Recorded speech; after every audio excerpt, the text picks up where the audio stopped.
was blind, but now I see.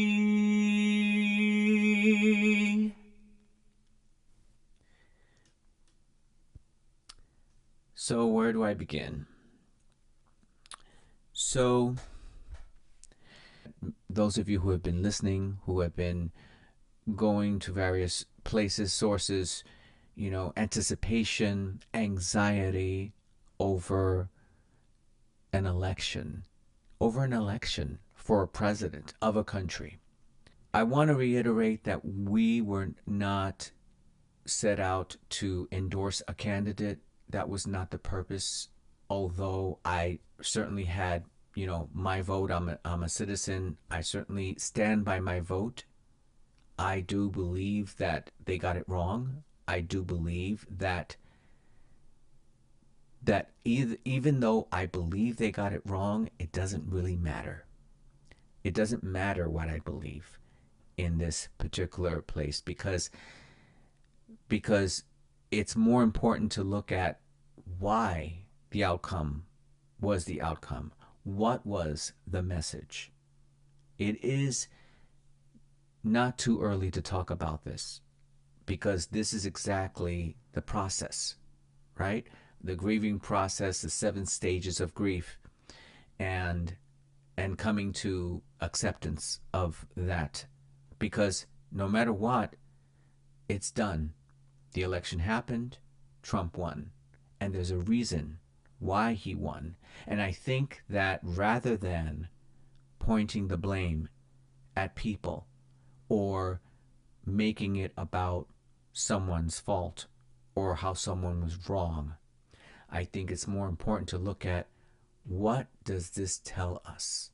What do we need to think about? I find it to be unfortunate. I was really excited, but my job isn't to endorse a candidate, even though that's what I did. My job is to reflect on what it is that people out there are talking about, thinking about, and what we can do to better this country and bring ourselves together and get along. So, and it isn't necessarily that I would have voted Democrat regardless. I would have voted Republican. If it was, I would have voted for the best candidate. The idea that I am, that I leaned towards the left, it's it's ludicrous. It's it's a bogus idea. I don't lean to the left or the right. The only thing that leans to the left or the right are my shorts. Okay? That's how I feel. The truth is that I never cared. I never I never subscribed to the whole leftist right labels of that sort. I can't afford to. I can't afford to as a gay man, but I also don't feel like every other gay man. I'm not like the rest of my gay community or lesbian, transgender, non-binary. I we can't be clumped into one place. We're all have different circumstances with many similarities, but I don't live in the way at my age that I did when I was 15 or 20 or 25 or 30. So I live according to what's right for me, and you live according to what's right for you. And so, and it's impossible now to think of conservatives as not as straight people and liberals as gay people. Not anymore. I'm probably more conservative than people know. And so it's impossible to categorize, to peg me into a hole and say, this is what I am, right? So I've lived a life where I've seen many things, and based on my life experiences, I look accordingly. I care about the minority. I care about people who are not included. I care about women. I care about the disenfranchised. I care about people of color. And I also care about building a vibrant life for myself. I care about education. I care about wealth. I care about the things that we all care about.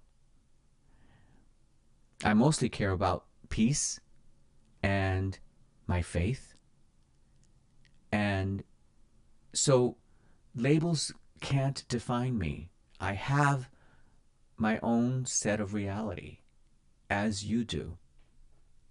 And so I came into this by opening up that conversation and by including everyone into that conversation. But I also think for sure that when it comes to LGBT, I do think that we need to realign our message. I do believe that we need to realign how we present that message to the world. Why? Because that message is coming across convoluted. It is not reaching people in a way that makes them comfortable. And that affected people's decision on voting. Many people who don't like Trump voted for Trump. That was another thing. That was just, it just blew my mind. But they did. I always thought you voted for a person you liked, but no, it wasn't about, in the end, it wasn't about the two candidates at all. It was about what people needed for themselves and what they think they were getting from that candidate.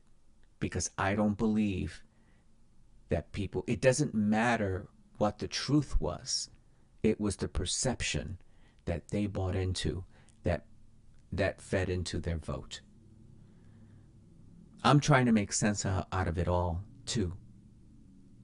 I can have a clear conscience that my vote was the vote that I can live with.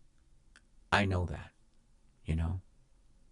And so it's also a pendulum. It's going to swing. It's, you know, there are some positives. It's 4 years, and that's it. That's it, because Trump will be 82 years old when the 4 years is up. And there's no energy for another term for him. You know, yes, he has re-engineered that party, but there is a lot of dissension and division within that party. So what that party becomes in 4 years, in 2028, it's going to be interesting to see, as well as the Democratic Party. That's going to be interesting also. And at this moment, there is nothing we can do about the unknown. There's nothing we can do about tomorrow. All we can do is right now. So I am coming to you, forward to you, and letting you know I am here. We are here. We have each other. And take the time that you need to regroup, be with yourself, take moments of reflection. It's going to be difficult to reconcile the fact that people that we knew and loved voted for Trump, and understanding what that meant and why. That's a hard one, right? But it happened. And it didn't happen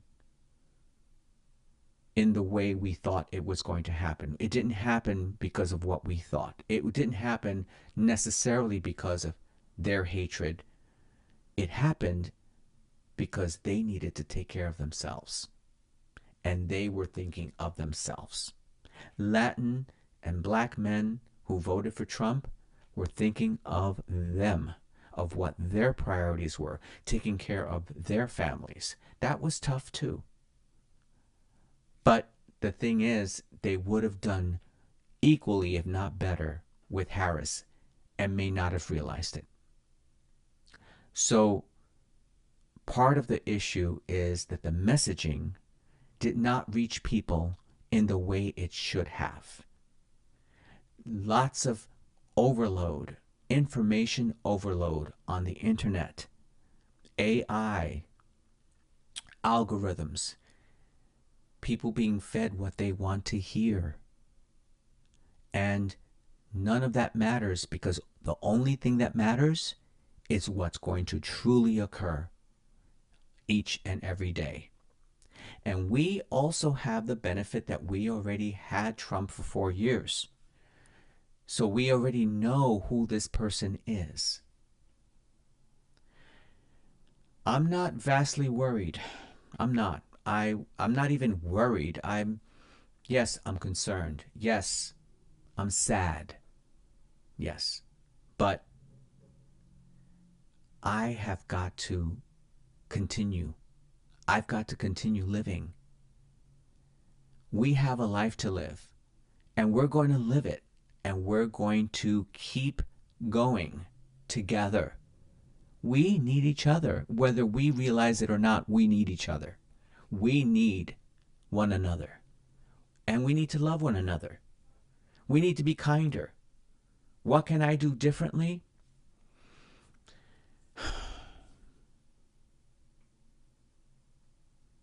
I could be a little more thoughtful of other people.